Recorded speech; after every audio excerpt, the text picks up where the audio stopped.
Hi అండి, నెల్లూరు స్టైల్లో చేపల పులుసు తయారు చేస్తున్నానండి. దానికి ఫస్ట్ ఏం చేయాలంటే ధనియాలు, జీలకర్ర, మెంతులు మనం డ్రై రోస్ట్ చేసుకొని పౌడర్ చేసుకుంటాము.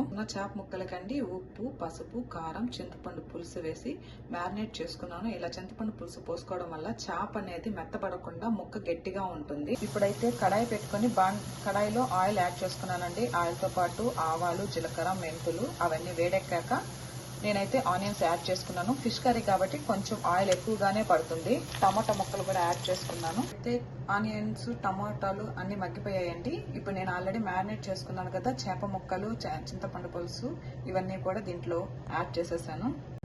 సో ఇప్పుడైతే మూత పెట్టేసుకుంటాము. ఫిష్ కర్రీ అయితే రెడీ అయిపోయిందండి. సో ఇప్పుడు నేను ఫైనల్ గా ఆల్రెడీ పౌడర్ చేసుకున్న ధనియాలు, మెంతులు, జీలకర్ర అది యాడ్ చేసుకుంటున్నాను. యాడ్ చేసుకుని ఒకసారి కలిపెట్టుకొని మూత పెట్టుకున్నాం. ఫైనల్లీ ఫిష్ కర్రీ అయితే రెడీ అయిపోయింది. ఇప్పుడు నేను కొత్తిమీరతో గార్నిష్ చేసేసుకొని మూత పెట్టుకుంటాం. అంతే అండి, నెల్లూరు స్టైల్ చేపల పులుసు రెడీ అయిపోయింది. Okay, bye bye.